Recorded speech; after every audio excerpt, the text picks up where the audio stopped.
Hello les merveilles. Alors, je vais parler du plaisir féminin. Et oui, parce que c'est quelque chose dont on parle pas beaucoup au final. Mais il y a énormément de femmes qui n'ont pas de plaisir sexuel. Et elles en parlent pas. Parce qu'elles vont pas en parler spontanément à leur thérapeute, ou même à leur médecin, ou même à leurs amis. Et en fait, c'est quelque chose dont il faut vraiment s'occuper parce que l'énergie sexuelle, c'est l'énergie de la vie. Donc, se couper de l'énergie sexuelle, c'est se couper d'une partie de soi et c'est se couper du fait de recevoir l'abondance de l'univers et l'abondance de la vie. Et en plus, bon, à l'heure actuelle, il y a aussi une pression par rapport à l'orgasme, c'est-à-dire que euh, il faut tout le temps avoir des orgasmes, voilà. Donc, soit on se met la pression nous-mêmes, soit notre partenaire nous met la pression. Donc, il faut aussi apprendre à gérer ça. L'orgasme n'est pas nécessaire, voilà. C'est la route en fait, c'est le chemin qui est important. C'est comment on arrive à ce chemin et c'est qu'est-ce qu'on partage avec l'autre sur ce cheminement. Bon, l'autre ou avec soi, si on est seul. Mais là, je parlais plus voilà, avec l'autre. Et donc, le truc, c'est qu'il faut vraiment arriver à se lâcher, à lâcher prise. Ok, il n'y a pas besoin de se dire ok, il va falloir absolument que j'ai mon orgasme dans les 5 minutes qui viennent. Non, cogno. Détente, on n'a pas de pression à se mettre. Et puis, il faut aussi apprendre à se connaître. C'est-à-dire que, encore une fois, si on doit attendre que ça soit l'autre qui devine comment nous faire atteindre l'extase, bah non, c'est pas possible.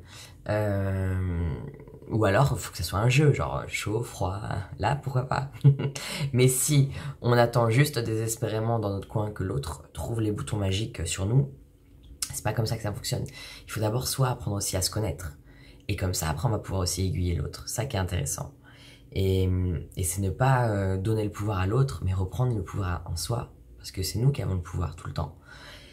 Et puis aussi communiquer. Communiquer avec l'autre, tout simplement. Et lui dire, bah voilà, bon, là j'aimerais ça, ou là je n'ai pas aimé ça, ou voilà, communiquer simplement. Parce que c'est aussi fou le nombre de personnes qui sont en couple et qui communiquent pas autour du sexe. Le sexe, c'est pas tabou. Le sexe, c'est merveilleux, surtout quand c'est vécu en couple.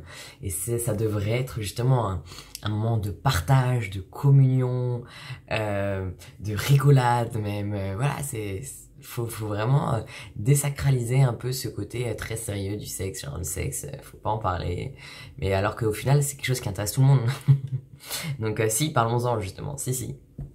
Et puis, faut le transformer en jeu. Voilà, c'est transformer en jeu avec son partenaire, c'est ça qui est intéressant.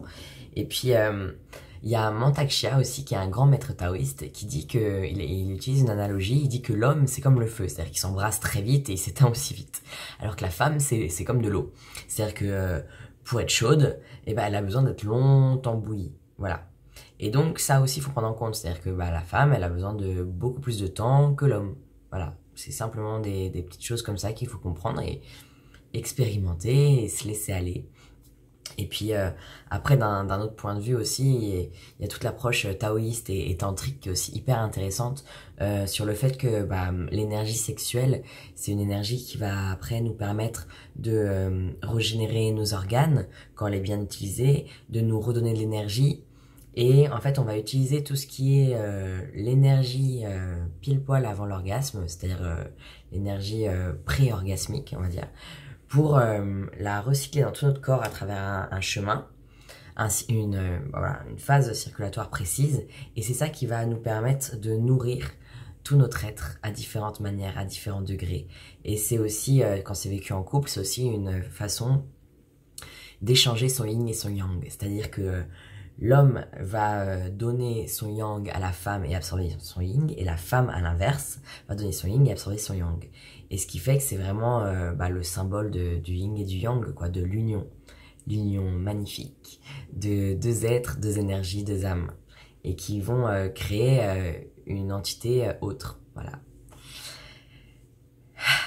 Ah, c'était ma petite vidéo sur le plaisir et mon message pour les femmes, c'est ne restez pas seul avec ces problèmes-là, ne restez pas seul en croyant que vous êtes justement un cas isolé, un cas perdu, et que plus personne ne peut rien pour vous. Non, il y a vraiment plein de possibilités pour remettre ce plaisir au centre de votre vie. Et parce qu'il y a aussi, voilà, il y a aussi des incidences liées à la manière de penser, à l'éducation, aux vies karmiques, à la généalogie. Enfin, il y a plein de facteurs différents. Mais en fait, il suffit simplement d'aller voir tous ces facteurs aussi, enfin voilà, des facteurs aussi physiques. Il suffit simplement d'aller voir tous ces facteurs et c'est bon. On trouvera forcément la solution. Donc surtout, ne reste pas seul, ok, avec ça. Parce que toi aussi, tu as le droit au plaisir et toi aussi, tu as le droit d'expérimenter cette belle énergie sexuelle. Sur ce, belle journée. Et si jamais tu as des questions, eh bien n'hésite pas à venir m'en parler, même à prendre un rendez-vous téléphonique, qu'on puisse faire le point ensemble pour voir comment tu peux incarner cette belle énergie. Et puis, tu peux aussi partager cette vidéo, t'inscrire sur ma chaîne YouTube. Et oui, ça fait toujours plaisir.